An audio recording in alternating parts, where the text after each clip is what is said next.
Manimangalam builders എന്ന ലോകം മുഴുവൻ അറിയപ്പെടുന്ന കമ്പനിയുടെ MD സ്ഥാനത്തിരിക്കേണ്ടവൻ കോളനിക്കാരുടെ പ്രശ്നപരിഹാരത്തിന് വേണ്ടി വിയർപ്പൊഴുക്കാണെന്ന് മറ്റും പറയുന്നത് കേട്ടു.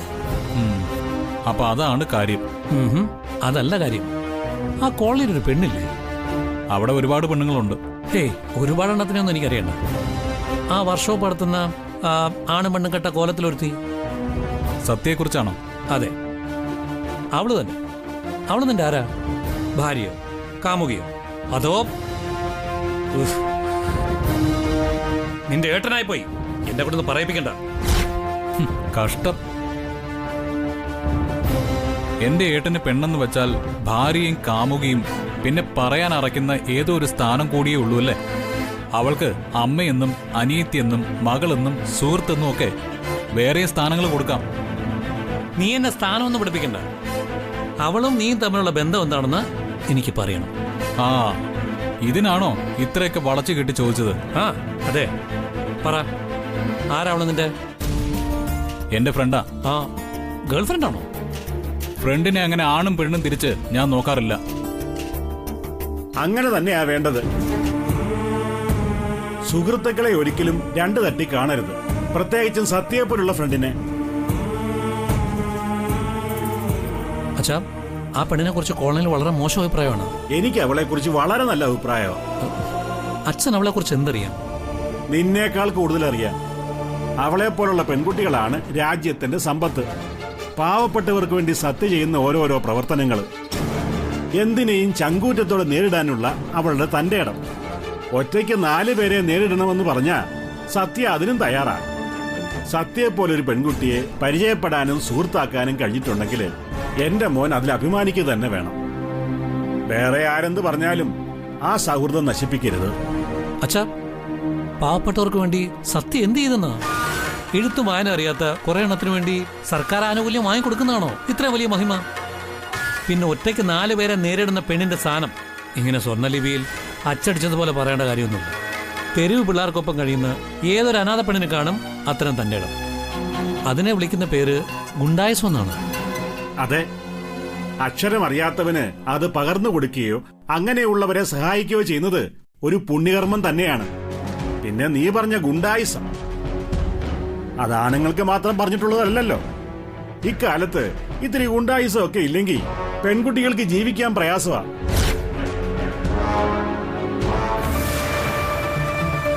തെരുവ് പട്ടികളോടും താന്തോന്നികളോടും സഹവാസം പാടില്ലെന്ന സാരോപദേശം പകർന്നു തരുന്നൊരു കഥ അച്ഛൻ പണ്ട് പറഞ്ഞു തന്നിരുന്നു. പാവപ്പെട്ടവർക്ക് വേണ്ടി ജീവിതം ഒഴിഞ്ഞു വെച്ച ഒരുപാട് മഹാന്മാരുടെ കഥകളും അച്ഛൻ പറഞ്ഞു തന്നിട്ടുണ്ട്, അല്ലടാ മോനെ? പ്രാവിന്റെ ജീവൻ രക്ഷിക്കാൻ വേണ്ടി സ്വന്തം മാംസം മുറിച്ചു നൽകിയ ശിബി മഹാരാജാവിന്റെ കഥ നീ മറന്നുപോയോ? ആ കഥ കേട്ട് ഒരുപാട് കരഞ്ഞിട്ടുണ്ട് എന്റെ മോൻ. അതൊക്കെ പോട്ടെ. അന്യന്റെ മുതലിനോടും ജീവിതത്തോടും നമുക്കും കുറച്ചൊക്കെ കരുതലും കരുണയും വേണം. അത് നല്ലതാണ്. അങ്ങനെ ചെയ്യുന്നവരെ പ്രോത്സാഹിപ്പിച്ചില്ലെങ്കിലും പഴിക്കരുത്.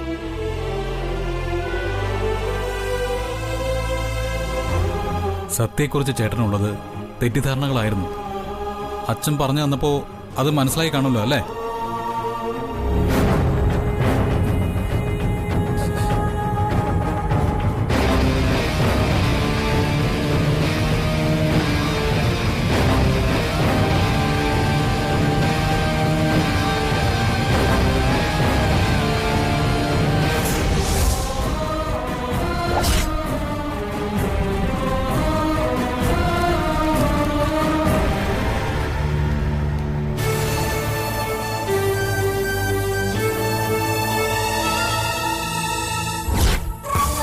പരമാവധി സെയിൽ ചെയ്യാൻ ഞാൻ ശ്രമിക്കാം.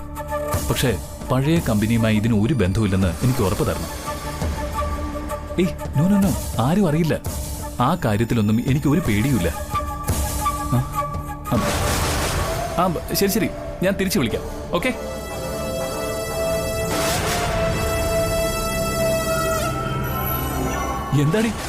എന്താ നീ ഇങ്ങനെ തുറിച്ചു നോക്കുന്നേ? ഞാൻ എൻ്റെ ഒരു ഫ്രണ്ടിനെ വിളിച്ചതാ. അതെന്തെങ്കിലും ആവട്ടെ. ഞാൻ പറഞ്ഞ കാര്യത്തെക്കുറിച്ച് ബൈജുണ്ണൊന്നും പറഞ്ഞില്ല. അപ്പൊ എന്ത് കാര്യം? സത്യയുടെ ഡീറ്റെയിൽസ് അന്വേഷിക്കുന്ന കാര്യം. സുധി അവളും തമ്മിലുള്ള ബന്ധം എന്താണെന്ന് അറിഞ്ഞേ പറ്റൂ. അവളുടെ അടുത്തേക്കൊന്നും നമുക്ക് പോവാൻ പറ്റില്ലെന്നേ. കോളനി പെണ്ണല്ലേ, തനി ലോ ക്ലാസ്. ദേ, സുധിയുടെ കൂടെ സത്യയെ കാറിനകത്ത് കണ്ടുന്നാ പറഞ്ഞത്. എന്തോ എനിക്ക് അതിലൊന്നും അത്ര വിശ്വാസം പോരാ. വെറുതെ ഓരോരുത്തർ പറയുന്നത്. ബൈജുട്ടാ, നിങ്ങക്കെന്താ സത്യയെ പേടിയാണോ? അപ്പൊ എനിക്കോ? എന്തിന്? ഇപ്പൊ കുറച്ചു കാലമായിട്ട് എപ്പോഴും അവളെ ന്യായീകരിക്കാൻ നോക്കുന്നുണ്ട്. അതുമല്ല, അവളെ കുറിച്ച് പറയുമ്പോ ഒരു ഒഴിഞ്ഞു മാറ്റം. അതെ, നിനക്ക് എന്താ സുജിത? ഞാൻ എന്തിനാ സത്യയെ പേടിക്കുന്നത്? അവളുടെ സംസാരവും പെരുമാറ്റവും എല്ലാം ആകെ കോളനി കൾച്ചറില. അതുകൊണ്ട് പറയുന്നല്ലേ, അതൊന്ന് വിട്ടുകളാ. അവളുടെ സംസ്കാരം എന്തോ ആയിക്കോട്ടെ, അതൊന്നും നമുക്ക് നോക്കേണ്ട കാര്യമില്ല. നോക്കണം സുജിതേ, നമ്മുടെ കൾച്ചറിന് പറ്റിയൊരു പെണ്ണല്ല അവള്. എന്നിട്ടാണോ സുധി അവളെയും കൊണ്ട് കാറിന് കറങ്ങി നടക്കുന്നത്? അപ്പൊ അതൊന്നും നമ്മൾ കണ്ടിട്ടില്ലല്ലോ. പലരും പറയുന്നത് കേട്ടിട്ടല്ലേ ഉള്ളൂ. പലരും അല്ല, ബൈജേട്ടൻ അനിയത്തി പൂജ തന്നെയാ പറഞ്ഞത്. വെറുതെ അങ്ങനെ പറഞ്ഞു നടക്കാൻ അവക്കെന്താ തലയ്ക്ക് സുഖമില്ലേ?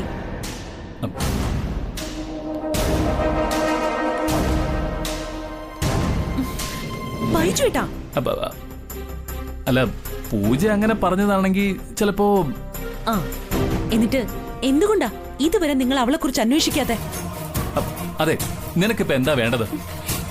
എനിക്ക് സത്യം ആരാണ്, അവൾ എവിടെയാണ് താമസം, അവൾക്ക് ആരൊക്കെ ഉണ്ട് എന്നുള്ള ഡീറ്റെയിൽസ് ഒക്കെ അറിയണം. നമുക്കറിയാം. എന്നാ ഇനി വൈകരുത്. ഞാൻ സമ്മതിച്ചെന്ന് പറഞ്ഞില്ലേ? അവളുടെ വിത്തും പേരും അറിയണം. സുധിക്ക് എന്തുകൊണ്ടാണ് സത്യ ഇത്രയും പ്രിയപ്പെട്ടവളായതെന്ന് മനസ്സിലാക്കണം. കൂടാതെ ഏത് തരത്തിലാണ് അവരുടെ ഫ്രണ്ട്ഷിപ്പ് എന്ന്. സുജിത, ഞാൻ ഏറ്റെന്ന് പറഞ്ഞില്ലേ? ഞാൻ കണ്ടുപിടിച്ചോളാം. നീ ഒന്ന് ധൈര്യമായിട്ടിരിക്ക.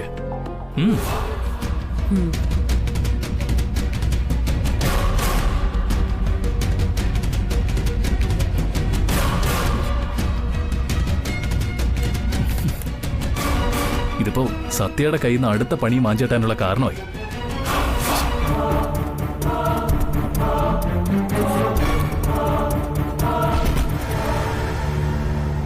അതെ, എനിക്ക് അവളോട് സെന്റിമെന്റ്സ് തന്നെയാ.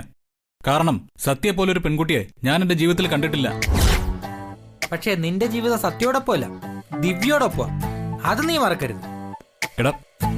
എടാ, അത് വിവാഹത്തിന്റെ കാര്യത്തിലല്ലേ, അത് കുഴപ്പമില്ല. ഏത് കാര്യത്തിലായിരുന്നാലും മറ്റൊരു പെൺകുട്ടിയുടെ കാര്യത്തിൽ നീ ഇപ്പൊ ഇടപെടുന്നത് ശരിയല്ല. നിന്നെ പോലെ തന്നെയാ സതീഷേട്ടനും. കോളനി പ്രശ്നത്തിൽ ഇടപെട്ടതിന്റെ ദേഷ്യമാവും. സതീഷേട്ടൻ ഇപ്പോഴും സത്യം എന്ന് കേട്ടാ കലിയ. അത് സ്വാഭാവികം. എടാ, പെണ്ണിന്റെ ജോലിയാണ്. അല്ലാതെ ആണുങ്ങളെ പോലെ എല്ലാ കാര്യത്തിലും ഇടപെടാൻ നോക്കിയല്ലേ അതിന് വിളിക്കുന്ന പേര് വേറെയാ. ഇതൊക്കെ നമ്മൾ ആണുങ്ങൾ പറഞ്ഞുണ്ടാക്കുന്നതാ. സത്യക്ക് എല്ലാ കാര്യത്തിലും അവളുടേതായ അഭിപ്രായങ്ങളുണ്ട്. അത് പ്രകടിപ്പിക്കുന്നതിൽ എന്താ തെറ്റ്? നീ എന്തൊക്കെ പറഞ്ഞാലും കല്യാണം ഉറപ്പിച്ച ഈ സമയത്ത് നീ അവളുമായി കറങ്ങി നടക്കുന്നത് ശരിയല്ല. എടാ, കറങ്ങി നടക്കുന്നതല്ല. MLA-യുടെ ആ ഇഷ്യൂ കാരണം അവള് വീട്ടിൽ നിന്ന് പുറത്താ. അവള് പുറത്തോ അകത്തോ എവിടെ ആവട്ടെ. എടാ, സ്വന്തം വീട്ടുകാർക്ക് പോലും വേണ്ടാത്ത അവളുടെ കാര്യത്തിൽ നീ എന്തിനിടപെടണം? ക്ലീറ്റു, അവളെപ്പോലൊരു ഫ്രണ്ടിനെ എനിക്ക് വേറെ കിട്ടില്ലടാ. അപ്പൊ ഞാനോ? ഞാൻ നിന്റെ ഫ്രണ്ടല്ലേ? അല്ല, നീ എന്ന് മുതലാ സത്യ പരിചയപ്പെട്ടത്? നന്ദി വേണോടാ, നന്ദി. എടാ,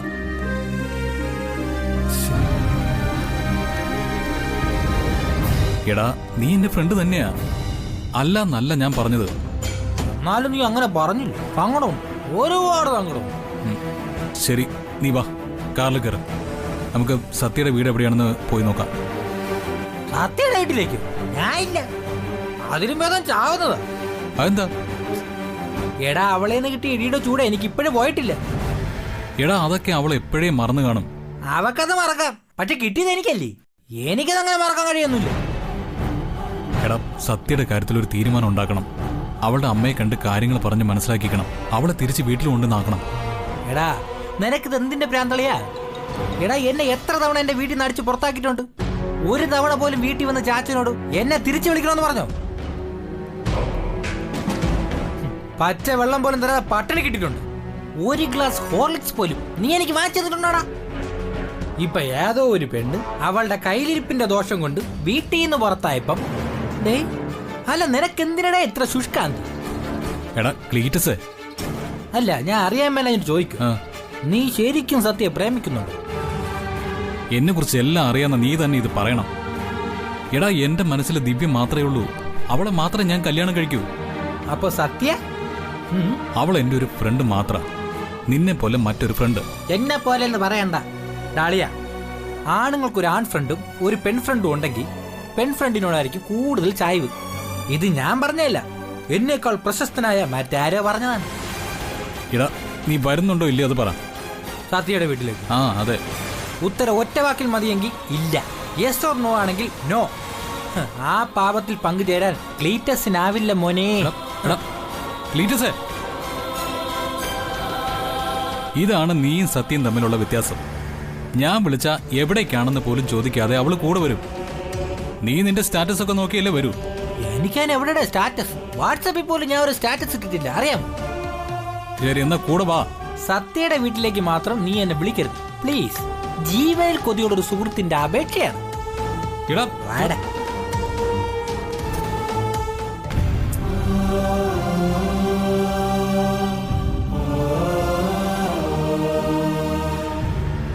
ആ ബൈജേട്ടാ, അവിടെ എത്തിയോ? നാളെ രാവിലെ തന്നെ ഇങ്ങോട്ടേക്ക് വന്നേക്കണേ. അയ്യോ അങ്ങനെ പറയല്ലേ. ബൈജേട്ടന്റെ അച്ഛനും അമ്മയും എന്റെ സ്വന്തം അച്ഛനും അമ്മയും പോലെയല്ലേ. എന്റെ കാല് വയ്യാത്തതുകൊണ്ടാ ഞാൻ അങ്ങോട്ടേക്ക് വരാത്തെന്ന് അവരോട് പറയണേ. ആ ശരി ശരി. ദേ ഓണമായിട്ട് അവിടെ അവരോടൊപ്പം കൂടിയേക്കരുത്. സദ്യക്ക് ബൈജേട്ടൻ ഇവിടെ തന്നെ ഉണ്ടാവണം. ആ അത് പിന്നെ പൂജ ഞാൻ വിളിക്കാതിരിക്കോ? അവള് വരും.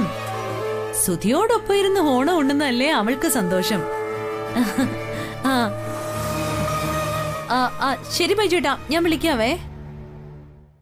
നീ എന്തിനാ പൂജ ഇങ്ങോട്ട് ക്ഷണിച്ചത്? എന്താ അമ്മ ഈ പറയുന്നേ? അവൾ ഇവിടുത്തെ കുട്ടിയല്ലേ? ആ അതെ അതെ, എന്തായാലും ഇവിടേക്ക് വരണ്ടെന്ന് പറഞ്ഞേക്കും. അമ്മേ ഇത്രയ്ക്ക് കണ്ണീച്ചോറയില്ലാതെ സംസാരിക്കല്ലേ. ഓണത്തിന് ക്ഷണിക്കുന്നവരെയും വരുന്നവരെയും ആക്ഷേപിക്കുന്ന പതിവ് നമുക്കില്ല മോളെ. പൂജ വരുന്നുണ്ടെങ്കിൽ നമ്മുടെ ഗസ്റ്റ് ഹൗസിലേക്ക് വരാൻ പറ. അവിടെയാ നമ്മുടെ ഇപ്രാവശ്യത്തെ ഓണം. അയ്യോ അതെന്താ? എന്തോ അച്ഛന്റെ തീരുമാനമാ. എന്തെങ്കിലും സർപ്രൈസ് കണ്ടിട്ടുണ്ടാവും. ആ ബൈജു വീട്ടിൽ പോയപ്പോ നിനക്കും ആ അച്ഛനും അമ്മയും കണ്ടിട്ട് വരായിരുന്നില്ലേ? അത് പിന്നെ ഓണമല്ലേ അമ്മേ, അപ്പൊ പിന്നെ എങ്ങനെയാ ഞാൻ പോന്നേ? ഓണത്തിനെങ്കിലും പോയിട്ട് വരായിരുന്നില്ലേന്നാ ഞാൻ ചോദിച്ചത്.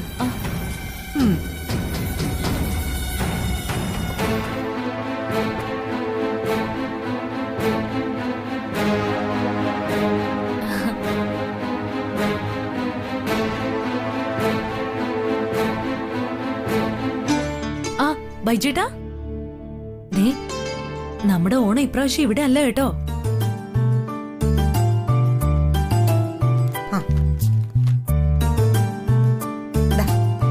നിനക്ക് മാത്രല്ല, അനിയത്തിക്കും അമ്മയ്ക്കും ഓരോ നൈറ്റിയും കൂടി ഉണ്ട്. അതൊക്കെ ഞാൻ വാങ്ങിക്കൊടുക്കത്തില്ലേ സത്യ? നീ വാങ്ങിച്ചാലും ഞാൻ വാങ്ങിച്ചാലും എല്ലാം ഒരുപോലെ അല്ലേ?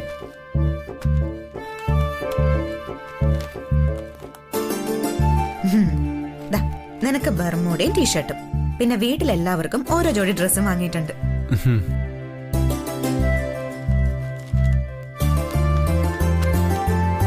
തടകൊടക്കമ്പേ, അച്ഛനൊരു മുണ്ടും ഷർട്ടും ഉണ്ട്. നിന്റെ അളവിലുള്ള ഡ്രസ്സ് കിട്ടാൻ ആ പെടാപ്പാട്.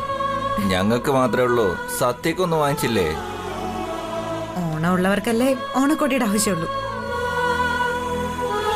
നീ ഇങ്ങോട്ടൊന്നേ. ദേ കുരുവിക്കുള്ളതേ നിങ്ങൾ ആരെങ്കിലും ഒന്നും കൊണ്ടേ കൊടുത്തേക്ക്. എല്ലാ വർഷവും സത്യയുടെ വീട്ടുകാർക്കെല്ലാം ഓണക്കോടി വാങ്ങിക്കാറുള്ളതല്ലേ? അതിനൊന്നും മുടക്കം വരുത്തിയിട്ടില്ല. ചേച്ചിക്കും അമ്മയ്ക്കും അച്ഛമ്മയ്ക്കും ഉള്ളതൊക്കെ വാങ്ങിയിട്ടുണ്ട്. നല്ല കാര്യം. സത്യ തന്നെ അത് അവർക്ക് കൊണ്ടേ കൊടുക്കണം. അതെ, എല്ലാ പിണക്കങ്ങളും ഈ ഓണത്തോടെ തീരണം. ഏയ് അമ്മ വിളിക്കാതെ ഞാൻ പോയാൽ ശരിയാവില്ല. ഈ വാശി ഒഴിവാക്കുന്നല്ലേ സത്യ നല്ലത്. എനിക്ക് ആരോടും വാശിയൊന്നുമില്ല.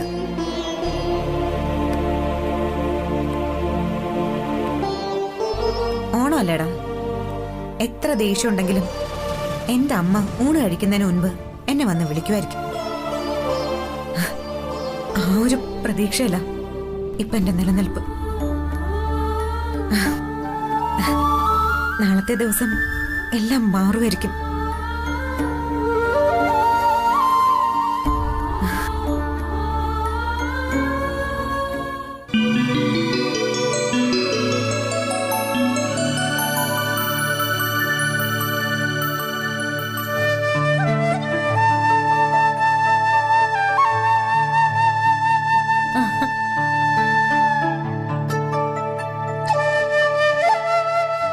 ചന്ദ്രേട്ട എങ്ങനെയുണ്ട് പൂക്കളം?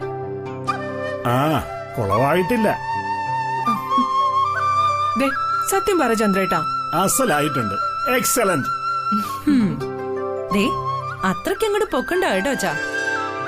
കഴിഞ്ഞ ഓണത്തിന് ഞാനും ബൈജുട്ടിനും കൂടെ ഇട്ട കളത്തിന്റെ അത്രയും പോരാ. അതെ, നിന്നോട് ആരാ അഭിപ്രായം ചോദിച്ചത്? ഞാനേ എന്റെ ചന്ദ്രേട്ടനോടെ ചോദിച്ചത്. നന്നായിട്ടുണ്ട് രാധികെ. നിനക്കല്ലെങ്കിലും പൂക്കളുടെ മനസ്സല്ലേ, പിന്നെ എങ്ങനെയാ നന്നാവാതിരിക്കുക? ഈ ചന്ദ്രേട്ടന്റെ ഒരു കാര്യം. എന്റെ അമ്മേ ഉഗ്രനായിട്ടുണ്ട് കേട്ടോ. ദേ നിങ്ങൾ രണ്ടാളും കൂടി ഒന്ന് ഒരുമിച്ച് നിന്നേ, ഞാനൊരു ഫോട്ടോ എടുക്കട്ടെ. അത് നേരെ. വാ ചേർന്ന് നിന്നേ.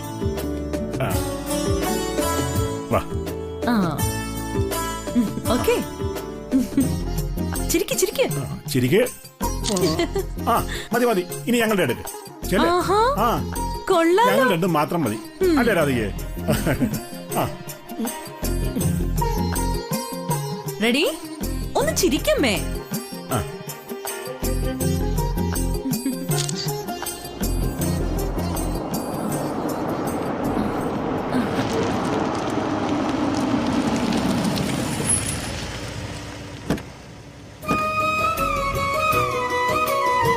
ആഹാ, ഇത് ആരൊക്കെ വരുന്നേ?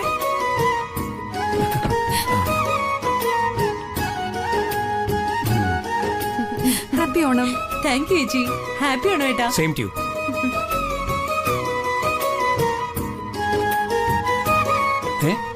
ഓണാഘോഷം ഇക്കുറി നേരത്തെ തുടങ്ങിയോ? നിങ്ങൾ വരാതെ ഞങ്ങൾക്ക് എന്താ ആഘോഷം?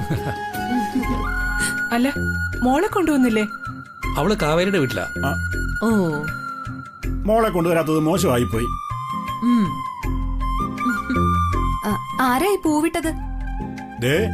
എന്റെ രാധിക, അല്ലാതാരാ? നന്നായിട്ടൊന്നുമില്ല, ആരും ഇല്ലാത്തത് കൊണ്ട് ഞാനിട്ടെന്നേ ഉള്ളൂ. നന്നായിട്ടുണ്ടല്ലോ. അമ്മേ ഉഗ്രനായിട്ടുണ്ട്. അല്ല മോനെ, നിങ്ങളെന്താ വൈകിയത്? വഴിയിൽ കുറച്ച് ബ്ലോക്കായി, അതാ ലേറ്റ് ആയത്. അത് സാരമില്ല. വാ മോളെ. വാ. ഈ പ്രാവശ്യത്തെ ഓണം അവിടെ കൂടാന്ന് പറഞ്ഞ് അമ്മ വിളിച്ചിരുന്നു. സതീഷേട്ടൻ സമ്മതിക്കണ്ടേ? അച്ഛന്റെ കൂടെ ഓണം ആഘോഷിച്ചില്ലെങ്കിൽ എന്തോ വലിയ തെറ്റ് ചെയ്യുന്ന പോലെയാണത്ര. അത് പിന്നെ അങ്ങനെയല്ലേ? എല്ലാ വർഷവും നമ്മൾ ഒരുമിച്ചല്ലേ ഓണം ഉണ്ണുന്നത്. എന്റെയും രാധികയുടെയും മരണം വരെ അത് അങ്ങനെ തന്നെ വേണം. എന്റെ അച്ഛാ, നല്ലൊരു ദിവസമായിട്ട് മനുഷ്യന് സങ്കടം വരുന്ന കാര്യമാണോ പറയുന്നത്? ഓ, അങ്ങനെയും ചിന്തിച്ചോ? വാ, അകത്തേക്ക് ഇരിക്കാം.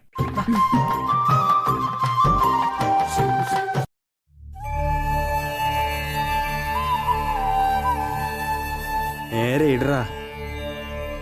നീ അതിങ്ങടുത്തേ.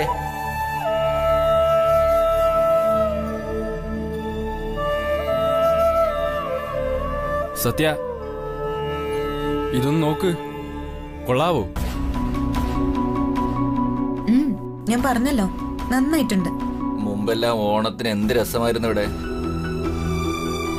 മുമ്പത്തെ പോലെ അല്ലല്ലോ ഇപ്പൊ, അതുകൊണ്ട് ഇത്രയൊക്കെ മതി.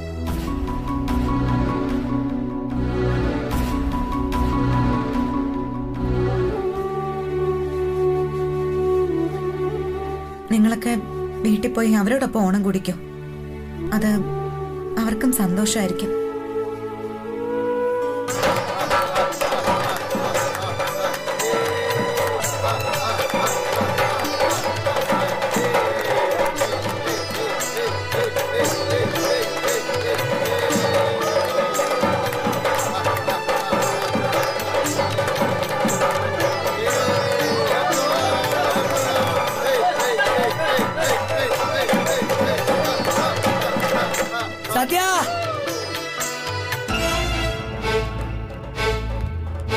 എന്താടാ, എന്താ പറ്റേ?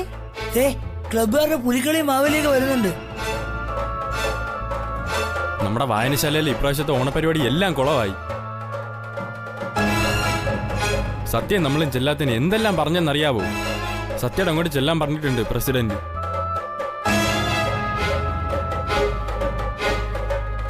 ഇങ്ങനെ മുഴട്ട് ആവാതിരിക്കും സത്യ. എനിക്കൊരു പ്രശ്നവുമില്ല. എന്നാ ഞങ്ങൾക്കും പ്രശ്നമില്ല.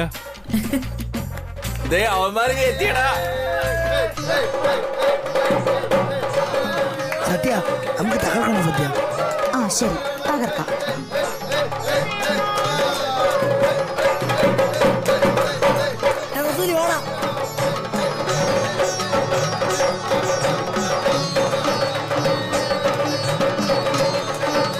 ഹാപ്പി ഓണം. ഹാപ്പി ഓണം.